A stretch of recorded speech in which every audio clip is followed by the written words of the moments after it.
আসসালামু আলাইকুম। আশা করছি আপনারা সবাই খুব ভালো আছেন এবং সুস্থ আছেন।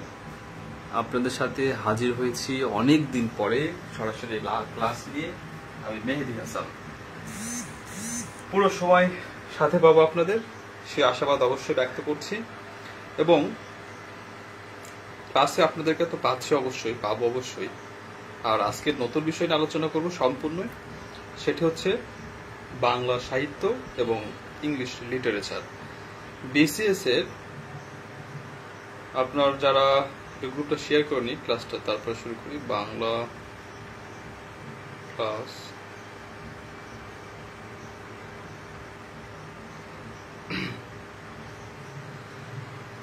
ইন্টারেস্টিং বিষয়, এখন থেকে এই পেজে নিয়মিত আপনার বাংলা এবং ইংরেজি ক্লাস পরিচালিত হবে।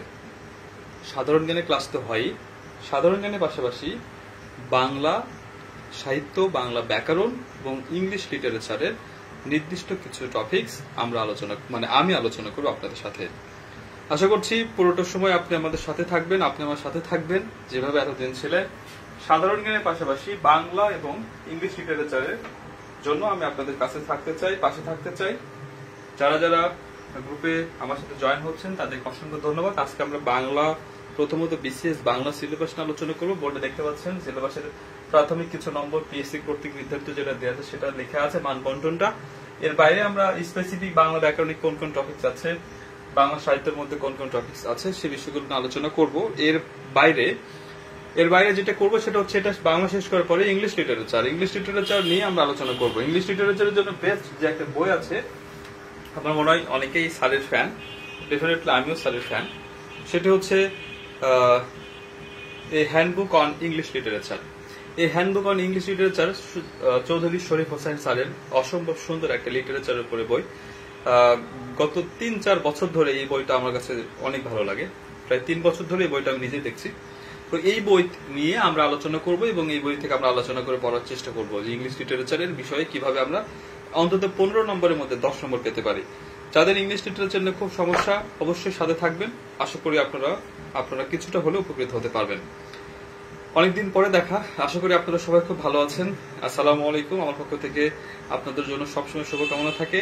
কে কেমন আছেন, কে কোথায় থেকে আমার সাথে লাইভে যুক্ত হচ্ছেন, যদি সম্ভব হয় একটু কমেন্টস করে জানাবেন।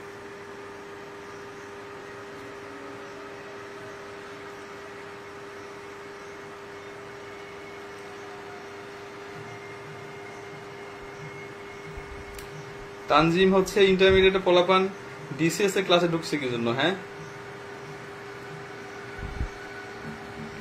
আচ্ছা, তাহলে আমরা শুরু করি। শুরু করার আগে একটু আপনাদের সাথে আমার একটু ইন্টিমেসি তৈরি হয়ে হোক, কারণ আপনাদের সাথে অনেকদিন পরে দেখা, অনেকদিন পরে। এখন থেকে আমি চেষ্টা করবো প্রতি উইকলি একটা বাংলা সাহিত্য হোক, বাংলা ব্যাকরণ হোক, অথবা প্রতি সপ্তাহে একটা ইংলিশ লিটারেচারের উপর ক্লাস দেওয়ার জন্য। আর সাধারণ জ্ঞানের জন্য তো আমার ইউটিউব চ্যানেল আছে, অথবা আমি তো মাঝে মাঝে ক্লাস সাধারণ জ্ঞানে নেই, আপনারা সবাই জানেন। কেউ যদি হ্যাঁ, লিখায় লাইটের আলো পড়ছে, হাফিজ সেরে দেখতে পাচ্ছি, বাট আসলে এই মুহূর্তে এটা চেঞ্জ করার কোনো অপশন নাই। আসলে এটা আমি ভাবছি যে লাইটিং এর সিস্টেমটা চেঞ্জ করবো, রুমের লাইটিং এর পজিশনটা চেঞ্জ করতে হবে। মানে বোর্ড এমন জায়গায় রাখছি যে এখন চেঞ্জ করা যাবে না, ক্লাস শুরু করে ফেলছে। তো শুরু করার পরে আমি জিনিস লক্ষ্য করে দেখছি যে লাইটটা এখানে বোর্ডে পড়ছে সরাসরি। দাদা যুক্ত হচ্ছেন। দাদা, এই মানিক দাদা, আগামীকালকে শিউলি, আমি আর মোস্তাফিজ দেখা করতেছি, ঠিক আছে? সম্ভব হইলে রাজশাহী থাকলে চলে আসেন আপনি। হ্যাঁ, ওকে, চলেন আমরা তাহলে শুরু করি। বিসিএস এর বাংলাতে কি আলোচনা করা যায় এখানে দেখতে পাচ্ছেন। প্রথমত বিসিএস বাংলা নিয়ে শুরু করি, তারপরে ইংলিশ লিটারেচার আমরা চলে যাব। বাংলাতে যে সিলেবাসে বলা হয়েছে, পিএসসি যেটা বলছে যে বাংলা ব্যাকরণে থাকছে 15 নম্বর এবং বাংলা সাহিত্য হচ্ছে 20 নম্বর। ব্যাকরণে 15 নম্বর কি কি 15 নম্বর? এই যে প্রথমত ব্যাকরণের যে অংশগুলো, সেই অংশগুলো একটু দেখি। ব্যাকরণের মোট 12টি অংশের কথা বলা হচ্ছে পিএসসির পক্ষ থেকে। সেই 12টি ব্যাকরণে কি কি আছে সেটা যদি আমরা এক নজরে দেখে নিই। প্রথমত বলছে প্রয়োগ অপপ্রয়োগ। 1 নম্বরে দেখেন, আমরা এখন বাংলা ব্যাকরণে যে 15 নম্বর আছে, সেই 15 নম্বরের জন্য কি কি টপিকস পড়তে বলছে সেটা একটু দেখে নিই একবার এক নজরে।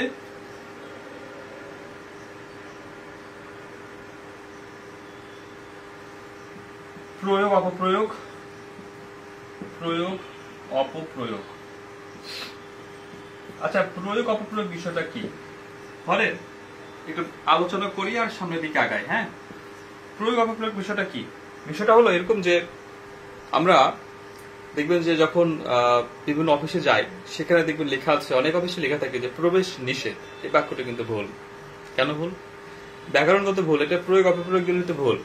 বলতে হবে প্রবেশ নিষিদ্ধ। নিষেধ হয় না, নিষিদ্ধ হয়। আবার যখন আমরা বাড়ির আশেপাশে অনেক দেখবেন দোকান থেকে ছোট ছোট ডিপার্টমেন্টাল স্টোর বা তার চাইতে ছোট থাকে, যেখানে দুধ পাওয়া যায়, গরুর দুধ পাওয়া যায়, দেখবেন সেখানে সাদা ভাবে লিখে লিমোনেটিং করে লিখে দেয়ালে টাঙিয়ে রেখেছে এই কথাটা যে এখানে খাঁটি গরুর দুধ পাওয়া যায়। এই বাক্যটা তো ভুল। এটা প্রয়োগ অপপ্রয়োগের বিষয় বাংলা ব্যাকরণের। এটি হচ্ছে গরু কখনো খাঁটি হয় না, দুধ খাঁটি হয়। তাই বলতে হবে যে এখানে গরুর খাঁটি দুধ পাওয়া যায়। এই যে সামনে কয়েকদিন পরে কুরবানির ঈদ হবে, সেখানে দেখবেন বিভিন্ন এলাকায় মাইকিং করতেছে হাট হাট হাট, বিরাট গরু ছাগলের হাট। আসলে গরু ছাগল তো হচ্ছে মানে কেমন কি হয় না, বিরাট গরু ছাগলের হাট। গরু ছাগল তো আর বিরাট হয় না, হাট বিরাট হয়। তাহলে বলতে হবে যে গরু ছাগলের বিরাট হাট। এই যে আমরা যে ভুলগুলো করে থাকি, যে কোনটা হবে কোনটা হবে না, এগুলো হচ্ছে বাংলা ব্যাকরণের প্রয়োগ অপপ্রয়োগ। এই বিষয়গুলো আছে সিলেবাসের মধ্যে। যখন আমরা ক্লাস করব তখন এই বিষয়গুলো নিয়ে আলোচনা করার চেষ্টা করব। বানান, বানান ও বাক্য শুদ্ধিকরণ।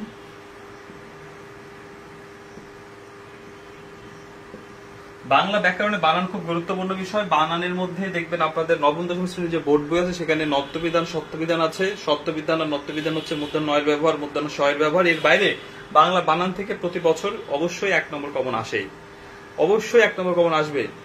এবং বাংলা বানান খুব সহজে, খুব মজার মজার টেকনিকের মধ্য দিয়ে কিন্তু মনে রাখা যায়। খুবই মজার মজার টেকনিক আছে, ছন্দ আছে, ইভেন কিছু বোঝারও জায়গা আছে বাংলা ব্যাকরণে বাংলা বানানটা। আশা করছি সেই বিষয়গুলো নিয়ে আপনি আমার সাথে থাকবেন। এবার তারপরে আসেন বাংলা। আপনার বানানের পরে বলছে যে সমর্থক শব্দ, বিপরীত শব্দ। সমর্থক শব্দ একবার লিখে দিলাম, আর নাম্বারিং করলাম না। হ্যাঁ, সমর্থক শব্দ, তারপরে প্লাস বিপরীত শব্দ, বিপরীত শব্দ প্লাস বাগধারা প্লাস প্রবাদ প্রবচন। এই যে বিষয়গুলো একবারে সব লিখে দিলাম যোগ দিয়ে, এগুলো কিন্তু সবগুলো বেশিরভাগ সব বাংলা ব্যাকরণে সব মুখস্থ জায়গাটা, মানে যেগুলো মেমোরাইজ পার্ট থাকে না, যেগুলো মুখস্থ করতে হয়, সেই সমর্থক শব্দ, বিপরীত শব্দ, বাগধারা, প্রবাদ প্রবচন, এগুলো অনেকটা মুখস্থ অংশ। কিন্তু এই মুখস্থ অংশের কোনগুলো গুরুত্বপূর্ণ, কোনগুলো বিগত সালের প্রশ্ন এসেছে, কোনগুলো পড়বো, কোন বই থেকে পড়বো, তাহলে সবচেয়ে বেশি ভালো হবে, সেই বিষয়গুলো নিয়ে আমি আপনাদের সাথে ধারাবাহিকভাবে আলোচনা করবো ইনশাল্লাহ। তারপরে বরাবরের মতো যেটি আছে ধ্বনি ও বর্ণ, ধ্বনি ও বর্ণ আছে, শব্দ আছে, পদ, পদ বলতে ইংরেজিতে পার্টস অফ স্পিচ, সেটা আছে, বাক্য, ঠিক আছে। এর বাইরে আছে সমাস, আছে প্রকৃতি প্রত্যয়, প্রকৃতি প্রত্যয় আছে, সন্ধি বিচ্ছেদ। মূলত এগুলোই ব্যাকরণের গুরুত্বপূর্ণ বিষয় এবং এগুলোই আপনার হচ্ছে আলোচনা করার মধ্যে, মানে এই বিষয়গুলো, এই টপিকস গুলো থেকে পরীক্ষার প্রশ্ন আসবে এমনটাই বলা হচ্ছে। সবসময় পুরো সিলেবাস যে ফলো করা হয় পিএসসি সেটাও করে না, আবার কোনো কোনো বছরে পুরো সিলেবাস থেকে ফলো করে প্রশ্ন করে। তারা দিয়েছে যে এই বিষয়গুলো পড়বেন, তার মানে এই বিষয়গুলো থেকে শুধু পরীক্ষার প্রশ্ন আসবে, বাইরে থেকে প্রশ্ন আসবে না, বিষয়টা তো সেটা না। প্রশ্ন নিয়ে একটা ভালো ধারণা নেওয়ার একটা জায়গা আছে বা একটা উপায় আছে। সেই বিষয়টা যদি আপনি আমাকে বলেন যে বিগত বিসিএস এর প্রশ্ন কিভাবে হয়, প্রশ্ন কেমন হবে, এটা আমি কিভাবে বুঝবো? সবচেয়ে সহজ বুদ্ধি প্রশ্ন বোঝার জন্য কি করবেন জানেন? করবেন যেটা, সেটা হচ্ছে 10 বিসিএস থেকে যেটা 41তম বিসিএস যেটা হলো, শেষ হলো, ঠিক আছে, এই বিগত বিসিএস এর প্রশ্নগুলো অ্যানালাইসিস করবেন, প্রশ্ন পড়বেন, ঠিক আছে। কয়বার প্রশ্ন পড়তে হবে? একবার না, একাধিকবার। আপনি বাজার থেকে বিভিন্ন রকম বই পাওয়া যায় বিগত সালের প্রশ্ন সলভ করার জন্য। আপনি আপনার হচ্ছে জব সলিউশন থাকতে পারে বা আদার্স যে কোনো বই থাকতে পারে, কোনো প্রবলেম নাই। আমার কথা হচ্ছে বিগত সালের বিসিএস এর প্রশ্ন যে সলভ করবে না, নির্দিষ্ট সাবজেক্ট হোক আর যে পুরো সাবজেক্টই হোক, যে সলভ করবে না, সে বিসিএস এর কোনো কিছু শুরু করতে পারবে না, বুঝতে পারবে না। ক্যাডার যদি আপনি হতে চান অথবা যদি আপনি বিসিএসটাকে মূল টার্গেট রাখেন, বিসিএস না যে কোনো চাকরির জন্যই, কারণ একই ধরনের পড়াশোনা করতে হয়, তো আগে আপনাকে বিগত সালের প্রশ্ন পড়ে ধারণা নিতে হবে যে কোন চ্যাপ্টার থেকে কোন প্রশ্নগুলো কিভাবে হয়, এবং বিগত সালের প্রশ্নগুলো পড়লে তো সেখান থেকে কিছু প্রশ্ন আপনি অবশ্যই কমন পাবেন, কারণ বিগত সাল থেকে প্রশ্ন কমন আসে, রিপিট হয়। আবার সেই বিগত সালের প্রশ্ন পড়লেও ধারণা পাওয়া যায় যে প্রশ্ন আসলে হচ্ছে কোথায় থেকে বা আমি পড়বো কিভাবে। যার বিগত সালের প্রশ্ন নিয়ে কোনো ধারণা নাই তার মনে হয় বিসিএস পড়ার কোনো দরকার নাই। আমার কথা কি আপনি পরিষ্কার বুঝতে পেরেছেন আমি কি বোঝাতে যাচ্ছি আপনাদের?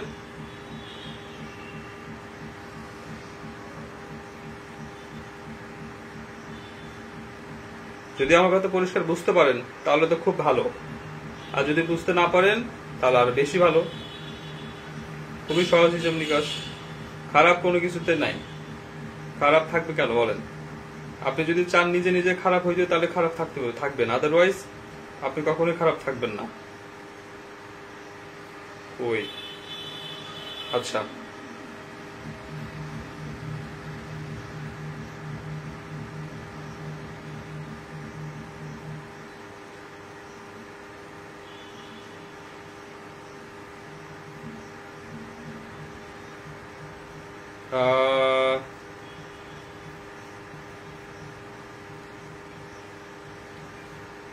আমার কথা কি আপনারা সবাই শুনতে পাচ্ছেন?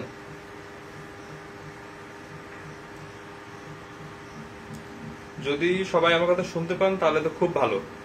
তো বিসিএস এর এই যে বিগত সালের যে বিষয়গুলো ছিল, যে বিষয়গুলো নিয়ে আমি বলছিলাম, সেই বিষয়গুলো নিয়ে কি আপনারা ধারণা পেয়েছেন? গত কাল থেকে আমি একটা বাংলার ব্যাচ শুরু করেছি। বাংলার ব্যাচে আমার কাছে অনেকগুলো স্টুডেন্টস হয়তো তারা ক্লাসও করছেন, এখন লাইভে আছেন, তারা ক্লাস করেছেন, তারা জানেন। আর যদি কেউ ইন্টারেস্টেড থাকে সেটা আমাকে জানাবেন। আর হচ্ছে আপনার যে কোনো বিষয় নিয়ে, সেটা বাংলা হোক, সেটা সাধারণ জ্ঞান হোক, এবং সেটা হচ্ছে ইংরেজি সাহিত্য হোক, আমার সাথে একটু আলোচনা করে দেখেন। যদি মনে হয় যে আপনি শান্তি পেয়েছেন মন থেকে আলোচনা করে বা কথা বলে বা সাজেশন পেয়ে, আমাকে একটা থ্যাঙ্কস দিন, ঠিক আছে? আপনার মনের শান্তির জন্য ডেফিনেটলি আমি আপনাকে হেল্প করার জন্য প্রস্তুত আছি। আমার ফোন নাম্বার পেজে দেওয়া থাকে, আমাকে মেসেজ করবেন, মেসেজে উত্তর না পারলে ফোন করবেন, ফোনে সাথে সাথে পেয়ে যাবেন। মেসেজে 20 মিনিটে যা কথা বলা সম্ভব, মেসেজ লিখে ফোনে 1 মিনিটে সে কথা বলা সম্ভব, তাই ফোন করাটা বেশি প্রিফার করি আমি। যা বিসিএস এর বাংলার যে বিগত সালের যে সিলেবাস, সেই সিলেবাস সম্পর্কে মনে হয় বা পিএসসি কর্তৃক নির্ধারিত যে সিলেবাস বাংলা ব্যাকরণের উপরে, এই বিষয়টা আশা করি আপনি বুঝতে পেরেছেন। চলেন এবার আমরা বাংলা সাহিত্যে কি বলেছে পিএসসি সে বিষয়টা দেখে নিই। এবার বাংলা সাহিত্য, ঠিক আছে? সাহিত্যকে আমি ফিল করি, সাহিত্যকে আমার খুব ভালো লাগে। আমার মনে হয় আমার মতো সাহিত্য কারা কারা পছন্দ করেন, বই পড়তে পছন্দ করেন কে কে? যারা আমার সাথে লাইভে ক্লাস করছেন তারা বলেন যে বই পড়তে পছন্দ করেন কে কে, কারা কারা বইখোর আছেন। ওই যে আমরা মোশাররফ করিমের নাটক দেখেছি, সেই রকম চাখোর, সেই রকম বিরানি খোর, সেই রকম এই খোর, সেই রকম সেই খোর। আমি দেখতে চাই আমার সাথে যারা লাইভে এখন ক্লাস করছেন সেই রকম সেই রকম সেই রকম বইখোর কারা কারা আছেন। বইখোর যারা যারা আছেন তারা তারা ওই পাশ থেকে আওয়াজ দেন, জোরে করে আওয়াজ দেন, এত জোরে আওয়াজ দিবেন যেন আমি এই পাশ থেকে শুনতে পাই। আমি আপনাদের সাথে ক্লাস করছি এখন আমি রাজশাহী শহর থেকে। শহর হচ্ছে আমের জন্য বিখ্যাত, আমার মনে হয় আপনারা সবাই জানেন। এই রাজশাহীর আম খাবেন এই সময়ে। করোনার কাছ থেকে বাঁচতে গেলে শরীরে ব্যাপক ইমিউনিটি প্রয়োজন, আর এই ইমিউনিটি নেওয়ার জন্য আপনাকে অবশ্যই অবশ্যই রাজশাহীর আম খেতে হবে। আম খাবেন, যেখানকার আমই হোক। ঢাকার আম খায়েন না, ফরমালিন যুক্ত। আর আমাদের এখানকার আম, এখানে ফরমালিন দেওয়া হয় না সেটা না, দেখে শুনে নিলে ফরমালিন মুক্ত পাওয়া যায়। খুব ভালো থাকবেন আর আমাদের সাথে থাকবেন। আর রাজশাহীতে যদি কখনো কেউ আসেন, আপনাদের সাথে আমার সাথে যারা ক্লাস করছেন, কখনো কেউ যদি রাজশাহী শহরে আসেন তাহলে অবশ্যই আমার সাথে দেখা করে যাবেন। শহরে ছোট একটা আমার চেম্বার আছে, বসার মতো জায়গা আছে, কোচিং আছে একটা আমার, সেখানে দেখা করে চা বা কফি খেয়ে যাবেন। চলেন এবার আমরা দেখি বাংলা সাহিত্যতে কি কি ভাগ আছে। এবার বাংলা সাহিত্য অংশটা, ঠিক আছে? সাহিত্য অংশের 2টি ভাগের কথা পিএসসি বলেছে। 1 নম্বর ভাগ, সেটি হচ্ছে 1 নম্বর হচ্ছে প্রাচীন ও মধ্যযুগ। প্রাচীন ও মধ্যযুগ, এখানে 5 নম্বর। যেহেতু আমরা জানি বাংলা সাহিত্যে 20 নম্বর, প্রাচীন ও মধ্যযুগ থেকে কত? 5। দ্বিতীয়ত আপনার হচ্ছে আধুনিক যুগ। দ্বিতীয়ত হচ্ছে আধুনিক যুগ। এই আধুনিক যুগ থেকে নম্বর হচ্ছে আপনার 15, টোটাল নম্বর হচ্ছে আপনার 20, ঠিক আছে? এই জিনিসটা পড়তে হবে কিন্তু, এটা খুব গুরুত্বপূর্ণ। হ্যাঁ,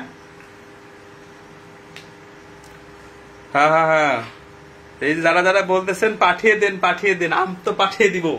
কুরিয়ার করবে কি? আমি নিজে, আপনি কুরিয়ার করবেন, ঠিক আছে? কুরিয়ারের টাকা পাঠিয়ে দিবেন, বিকাশ করে পাঠিয়ে দিবেন, তারপর ইনশাল্লাহ আমি অবশ্যই পাঠিয়ে দিব আম। তো যাই হোক, সাথে যুক্ত থাকবেন, আর যারা যুক্ত হচ্ছেন তাদের প্রতি একটা রিকোয়েস্ট, সুন্দর করে আপনাদের মোবাইলের নিচে দেখবেন শেয়ার অপশন আছে, হ্যাঁ, ক্লাসটা শেয়ার করেন, অনেকগুলো মানুষ যেন দেখুক, অনেকগুলো মানুষ এঙ্গেজ হোক। আমি চাই অনেকগুলো মানুষ এঙ্গেজমেন্ট হোক, আমার এই ক্লাসের সাথে যুক্ত হোক, ঠিক আছে? তো আশা করি। আর একটা বিষয় ঘোষণা দিয়েছি, আরেকবার বলছি, যারা নতুন যুক্ত হচ্ছেন তাদের জন্য বলছি, আপনি প্রতিদিন মানে প্রতি সপ্তাহে একদিন করে বাংলা, ইংরেজি সাহিত্য একদিন, বাংলা সাহিত্য একদিন এবং সাধারণ জ্ঞান একদিন, 3টা বিষয়ের ক্লাস আমার এই পেজ থেকে আপনারা পেয়ে যাবেন। সব পেজের সাথেই থাকবেন। আর আমি পেজের পক্ষ থেকে পরীক্ষার ব্যবস্থার আয়োজন করছি। আপনারা যারা পরীক্ষা দিতে চান, নিয়মিত সাধারণ জ্ঞান, বাংলা এবং ইংলিশ লিটারেচার চান, 3টা পরীক্ষার আয়োজন করছি আমার এই পেজের পক্ষ থেকে, এবং আমার এই পেজে সবগুলো হবে। তাই অবশ্যই পেজের সাথে যুক্ত থাকবেন, সম্ভব হলে পেজে লাইক দিয়ে রাখবেন, কারণ লাইক দিয়ে রাখলে আমি যখন লাইভে ঢুকবো বা কোনো কিছু পোস্ট করবো তখন নোটিফিকেশন আপনার কাছে শো করবে। নোটিফিকেশন দেখলে আপনি খুব সহজে ক্লাসে অ্যাটেন্ড করতে পারবেন। আর সম্ভব হলে অবশ্যই বাংলাদেশের যেখান থেকে দেখছেন তারা সবাই ক্লাসগুলো শেয়ার করে দিবেন। রাজশাহীতে আমার একটা ফ্রেন্ড আছে, তো পাঠাইছে, ওকে সুন্দর, পাঠাইলে খান, বেশি বেশি খান, ঠিক আছে? আর বাংলাদেশের কে কোন জেলা থেকে ক্লাস করছেন সেটা যদি একটু আমাকে বলেন। আমি একটু প্রাচীন আর মধ্যযুগের বিষয় নিয়ে একটু কথা বলি, আধুনিক যুগ নিয়ে পরে কথা বলবো। দেখেন, প্রাচীন ও মধ্যযুগ থেকে 2টা বিষয়, যেটা 5 নম্বর যেখান থেকে আসবে পিএসসি বলছে, সেখান থেকে 2টা বিষয় গুরুত্বপূর্ণ।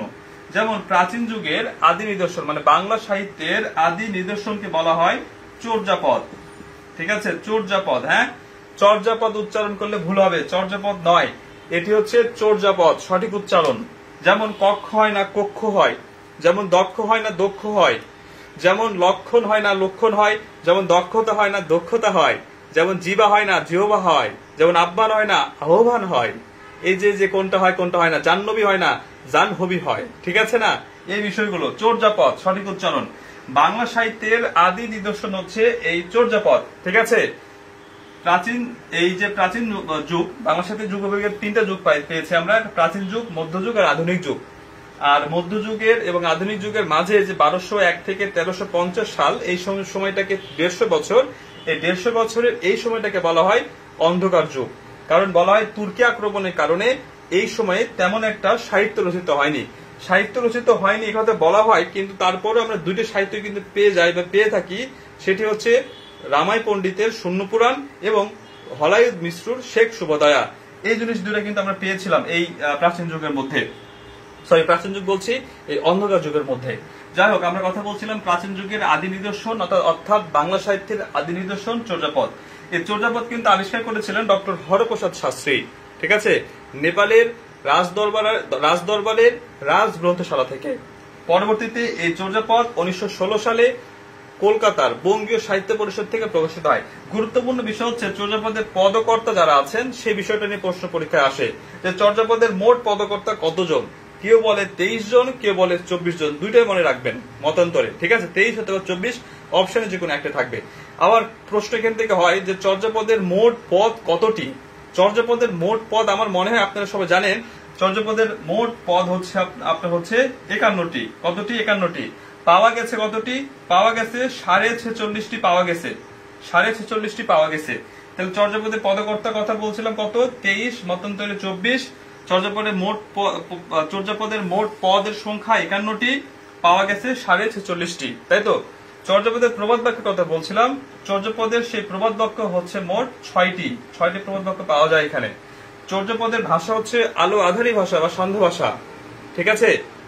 কি মনে হচ্ছে তো নাকি? এই চর্যাপদ রচনা করা হয়েছিল ধরা হয় পাল সময়ের আমলে। পালের কথা বলে একটা জিনিস মনে পড়ে গেল, বাংলা যে ইতিহাসের যে আমরা বিভিন্ন সাম্রাজ্য দেখি, ভারতীয় সাম্রাজ্যের মধ্যে যে প্রথম সাম্রাজ্যের নাম ছিল মৌর্য সাম্রাজ্য, গুপ্ত সাম্রাজ্য, ধারাবাহিকভাবে গুপ্ত পরবর্তী সাম্রাজ্যের পরে যে পাল সাম্রাজ্য যেটা শাসন শুরু হলো, পাল বংশের প্রধান ছিলেন গোপাল আর শ্রেষ্ঠ শাসক ছিল ধর্মপাল। এই ধর্মপালের একটা স্থাপনা আছে যেটা আমাদের রাজশাহী শহর থেকে এই পাশে জেলা হচ্ছে নওগাঁ জেলার পাহাড়পুর বৌদ্ধবিহার নামক একটা জায়গা। সেই পাহাড়পুর বৌদ্ধবিহারের নাম হচ্ছে সোমপুর বিহার। এই বৌদ্ধবিহার বা সোমপুর বিহার নির্মাণ করেছিলেন রাজা ধর্মপাল, যিনি পাল বংশের শ্রেষ্ঠ শাসক ছিলেন। ধারণা করা হয় এই পাল বংশের সময়ে, মানে পাল বংশের সময় চর্যাপদটা রচিত হয়েছিল। পাল বংশ হচ্ছে বাংলার এই সাম্রাজ্যের ইতিহাসে, প্রাচীন বাংলার ইতিহাসে সবচেয়ে দীর্ঘস্থায়ী রাজবংশ। তারা প্রায় 400 বছর, কত বছর? তারা প্রায় 400 বছর শাসন করেছিল। ঠিক আছে, কত বছর বলেন তো? 400 বছর শাসন করেছিল এই পাল রাজারা ক্ষমতায় ছিল। এত বেশি ক্ষমতাধর বা এত বেশি সময় ধরে কোনো আর শাসক, মানে কোন সাম্রাজ্য আর বিস্তার লাভ করতে পারেনি। তো যাই হোক, আমরা কথা বলছিলাম চর্যাপদ নিয়ে। তো এখানে কিছু বিষয়, আজকে কিন্তু পুরো ক্লাস নিচ্ছি না, আজকে কিন্তু সিলেবাস সম্পর্কে ধারণা নিচ্ছি যে কোথা থেকে কি পড়বো সেই বিষয়গুলো নিয়ে। তারপরে এবার চলেন চর্যাপদের পরে একটু আমরা চোখ ফিরে দেখি, একটু একটু করে সব দেখছি। এবার দেখি মধ্যযুগ। এই মধ্যযুগের যেটি আদি নিদর্শন, সেই মধ্যযুগের আদি নিদর্শনের নাম হচ্ছে আপনার শ্রীকৃষ্ণ কীর্তন।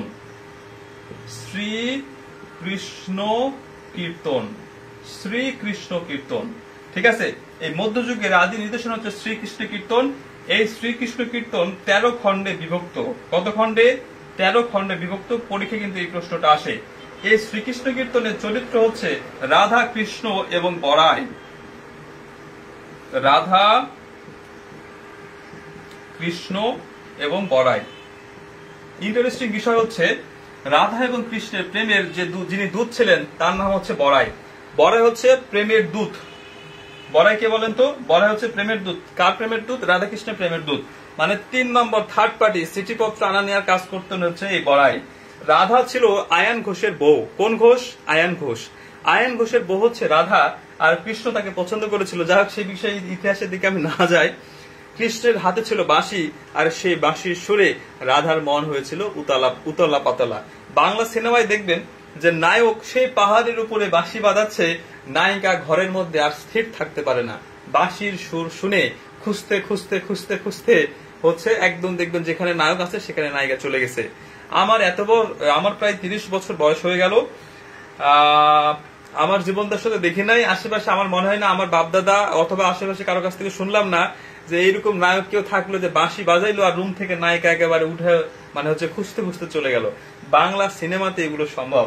বাংলা সিনেমা খুব ইন্টারেস্টিং পার্ট। ঠিক আছে, বাংলা সিনেমা নিয়ে একদিন আপনাদের সাথে কথা বলবো, আশা করি ভালো লাগবে। তো যাই হোক, বাংলার এই মধ্যযুগের যে আদি নিদর্শন শ্রীকৃষ্ণ কীর্তন, সেই শ্রীকৃষ্ণ কীর্তন থেকে কিন্তু পরীক্ষায় প্রশ্ন আসার সম্ভাবনা অনেকখানি বেশি। তাই এই শ্রীকৃষ্ণ কীর্তন সম্পর্কে অবশ্যই বেশি বেশি করতে হবে।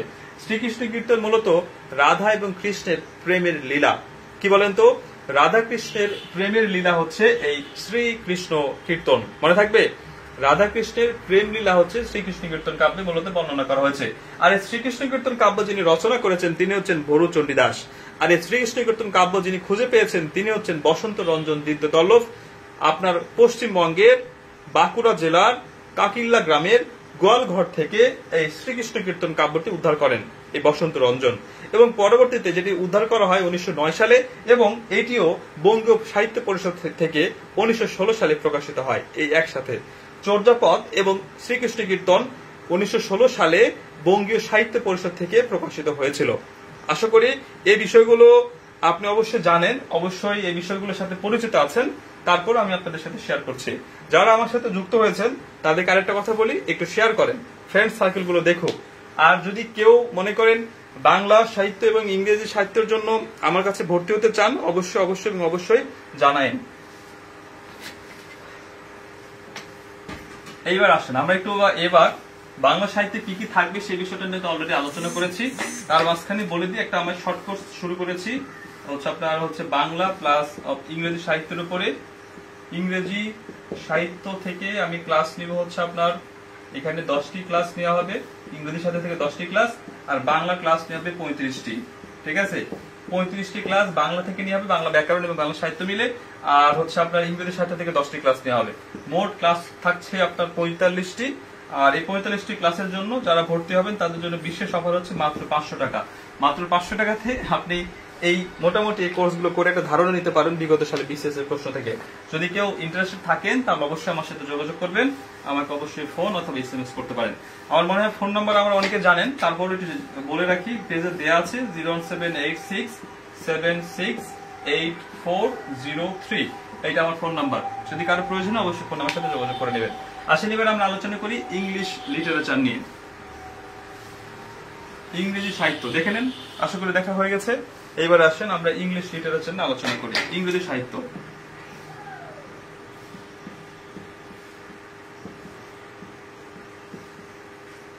ওকে, ইংরেজি সাহিত্য থেকে মোট নম্বর হচ্ছে আপনার 15। এই 15 নম্বরের জন্য এই যে বইটা, এই বইটা খুবই কাজের। এখান থেকে পড়লে 15 নম্বর কমন পাবেন সেটা বলছি না, মিনিমাম 10, 12, 13, 14 তো অবশ্যই পাবেন। এই বই থেকে পড়ার জন্য কি কি পড়ার আছে, আমরা যেমন বাংলা সাহিত্যে দেখলাম বাংলা যুগ বিভাগ, প্রাচীন যুগ, মধ্যযুগ, আধুনিক যুগ, 3টা ভাগ দেখেছি। তেমন এই বইয়ের দেখবেন যে শুরুতে দেওয়া আছে যে বিভিন্ন period, English important of English period, ঠিক আছে, পিরিয়ডস। এখান থেকে এই প্রশ্নগুলো খুব বেশি গুরুত্বপূর্ণ। যেমন ধরুন বলছে যে important periods of English literature, কোন পিরিয়ড কি, এখান থেকে জিনিসটা খুবই গুরুত্বপূর্ণ। যেমন তা বলেছে the old English period, the old English period, ঠিক আছে। এটা বলছে আপনার 450 থেকে 1066 পর্যন্ত, ঠিক আছে। তারপরে বলছে দ্য মিডল ইংলিশ পিরিয়ড,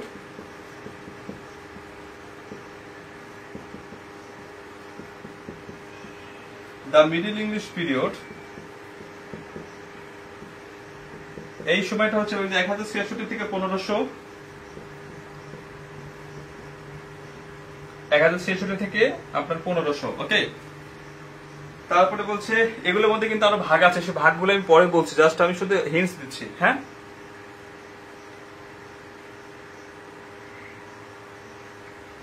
সপ্তাহের ক্লাস 3 দিন ভাই। তারপরে হচ্ছে নতুন আরেকটা যুগ, সেটা আপনার হচ্ছে পিরিয়ড, সেটা রেনেসাস,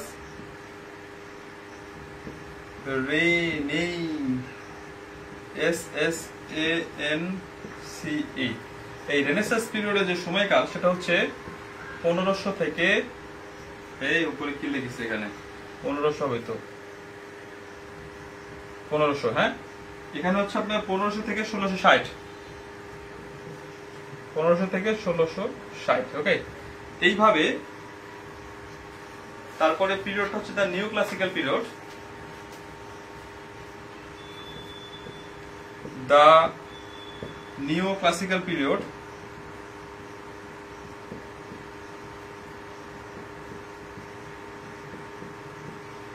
এই নিউ ক্লাসিক্যাল পিরিয়ডের সময় হচ্ছে 1660 থেকে, কি সব বলি এক লিখে আরেকটা,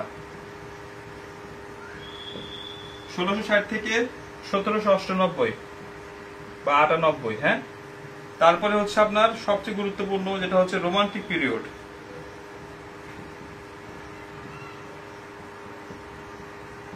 এটা হচ্ছে 1798 থেকে 1832। তারপরে পিরিয়ড হচ্ছে ভিক্টোরিয়ান পিরিয়ড,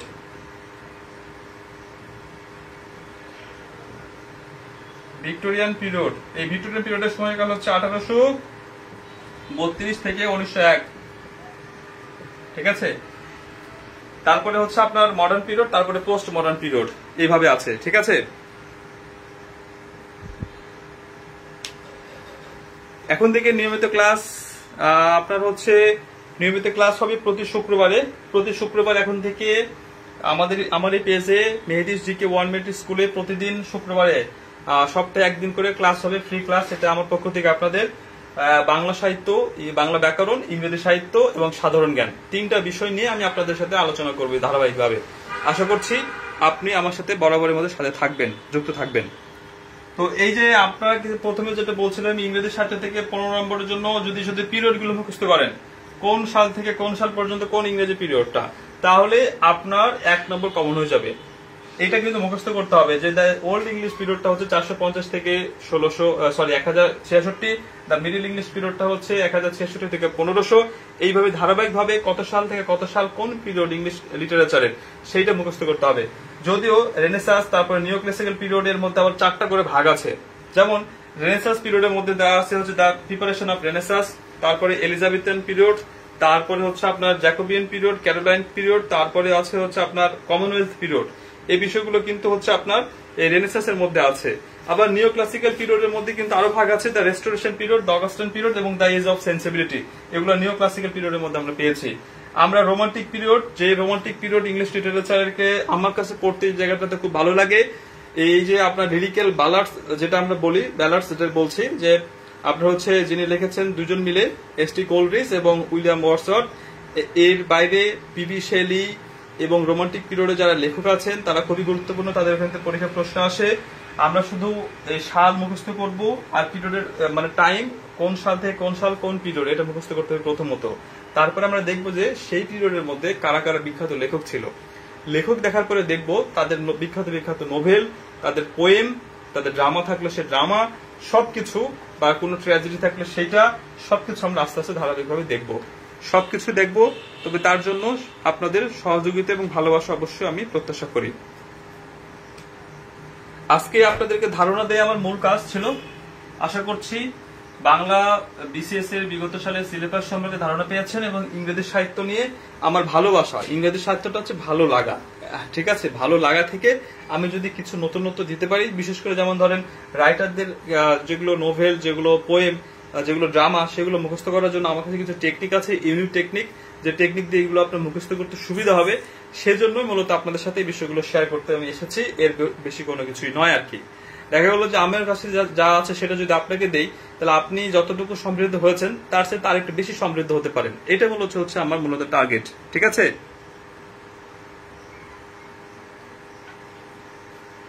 ওকে, সবাই খুব ভালো থাকবেন। আজকের ক্লাসটা নেইনি, আজকের ক্লাসটা মূলত কি ক্লাস বলেন তো? এটা হচ্ছে মূলত আজকে প্রেজেন্টেশনের ক্লাস, একটা যে ওরিয়েন্টেশন ক্লাস বলতে পারি, যে আমরা কি কি ক্লাস করাবো। তো আমরা সামনের শুক্রবারে যে ক্লাসটা করাবো সেই বিষয় নিয়ে একটা ধারণা দেই। ওকে, সামনের শুক্রবারে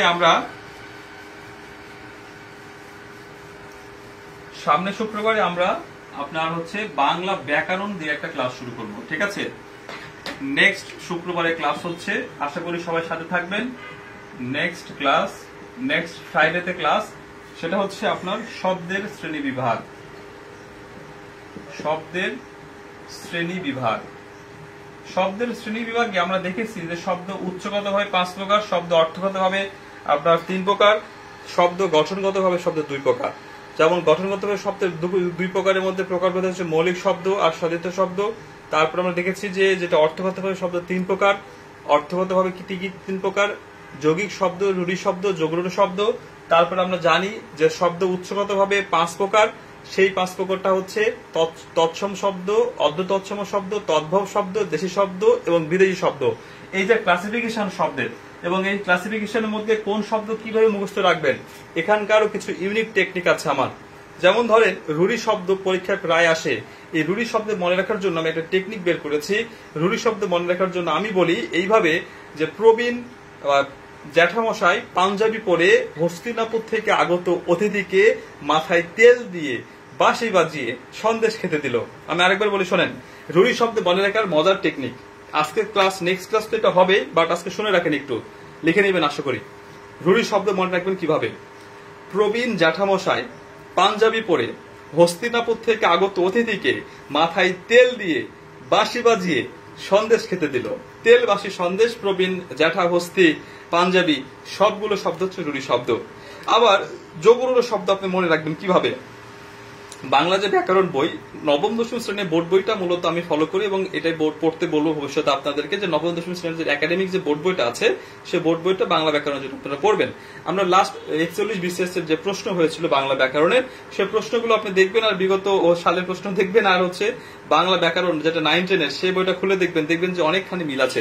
তো যাক, আমি আরেকবার বলি যে এই যোগরূঢ় শব্দ মনে রাখবেন কিভাবে। যোগরূঢ়: রাজপুত পঙ্কজপূর্ণ জলধি পেরিয়ে মন্দিরে মহাযাত্রা করলো। আবার বলি, রাজপুত পঙ্কজপূর্ণ জলধি পেরিয়ে মন্দিরে মহাযাত্রা করলো। এই যে রাজপুত, পঙ্কজ, জলধি, মন্দির এবং মহাযাত্রা, এই 5টি শব্দ কিন্তু যোগরূঢ় শব্দ। আমরা অনেক কিছু মুখস্থ করি কিন্তু সবকিছুতে মাথার মধ্যে থাকে না। এই যে থাকে না, কিভাবে রাখা যায়, কিভাবে মেমোরিটাকে একটু বাড়ানো যায়, কিভাবে আমার ক্ষেত্রটাকে আর তৈরি করা যায়, বড় করা যায়, এটি মূলত আমি কাজ করবো আপনাদের সাথে থাকতেছি পুরোটা সময়। যদি কারো কোনো পড়াশোনার জন্য রুটিনের প্রয়োজন হয়, কিভাবে পড়াশোনা করবেন, সব বিষয় নিয়ে যদি আমার কাছে আলোচনা করতে চান, অবশ্যই আমি আপনাকে পড়াশোনাতে রুটিন তৈরি করতে অবশ্যই আমি হেল্প করব।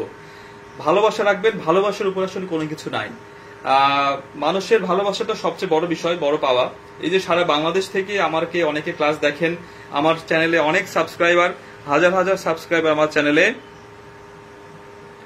হাজার হাজার সাবস্ক্রাইবার। আমার কিছুদিন আগে 9,000 সাবস্ক্রাইবার হয়ে গেছে। প্রতিদিনই প্রায় প্রতিদিনই 40, 50, 100টা সাবস্ক্রাইবার প্রতিদিন হয়।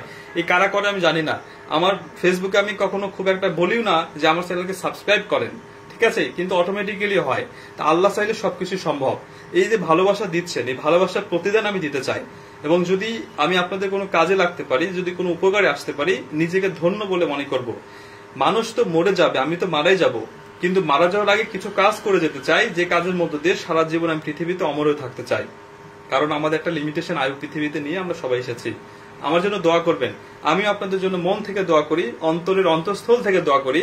আপনারা সাফল্যের সর্বোচ্চ শিখরে আরোহণ করুন, জীবনের কাঙ্ক্ষিত লক্ষ্যে পৌঁছান, ভালো মানুষ হন। ভালো মানুষ হওয়াটা জরুরি। আর সবসময় পজিটিভ থিঙ্কিং করবেন, নেগেটিভ কোনো কিছু ভাববেন না। আশেপাশে সবাই খুব নেগেটিভ। একটা জোকস বলে আমি আসলে শেষ করব। সেই জোকসটা হচ্ছে আপনার, জোকসটা ঠিক না, এটা একটা শিক্ষণীয় একটা জোকস। আমেরিকান সরকার বা আমেরিকার প্রেসিডেন্ট বলেছে সব দেশকে যে এক ঝুড়ি করে কাঁকড়া তাদের দেশে পাঠাতে হবে। তো সব দেশের রাষ্ট্রপ্রধানরা এক ঝুড়ি করে সুন্দর করে কাঁকড়া র্যাপিং করে পাঠিয়েছে বিমানযোগে আমেরিকায়। তো এই বিমানযোগে যখন পাঠিয়েছে কাঁকড়া ঝুড়ি ভর্তি, তখন বিমান থেকে খালাস করা হচ্ছিল এই ঝুড়িগুলো। এমন অবস্থায় একটা ঝুড়ি দেখছে যে যারা বিমান কর্মী, খোলা, উপর থেকে ঢাকনা নাই, খোলা, কাঁকড়াগুলো এলোমেলো ছুটে বেড়াচ্ছে, এভাবে দেখা যাচ্ছে। তো একজন আরেকজনকে প্রশ্ন করেছে যে এই ঝুড়ি কোন দেশের? আরেকজন তখন উত্তর দিয়েছে এটা বাংলাদেশের। বাংলাদেশের ঝুড়ি এইরকম কেন?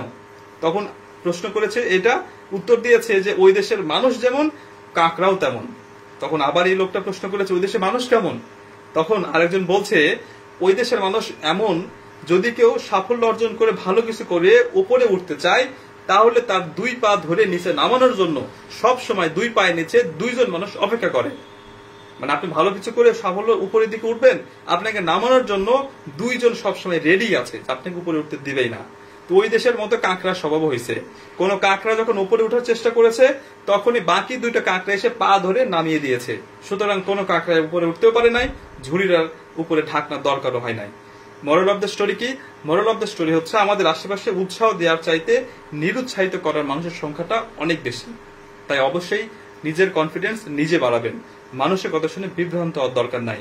নিজে বুঝতে শিখেছেন, অনেক ভালো থাকবেন। জীবনের প্রত্যেকটা জায়গায় নিজের সফলতার আলো ছড়িয়ে দিন, এই প্রত্যাশা করে আজকে শেষ করছি। নেক্সট ক্লাস আমরা শব্দের শ্রেণী বিভাগের উপরে নিব। এইভাবে ধারাবাহিকভাবে আমরা ক্লাস আলোচনা করব। আর কেউ যদি বাংলা এবং ইংলিশ লিটারেচার কোর্সে আমার সাথে অ্যাড হতে চান, মাত্র 500 টাকা অ্যাড হতে পারবেন। এই সুযোগটা থাকছে। অলরেডি একটা ক্লাস হয়েছে, ওরিয়েন্টেশন ক্লাস, সামনে ক্লাস আছে। দেখা হবে, দোয়া করবেন। আসসালামু আলাইকুম, ভালো থাকবেন।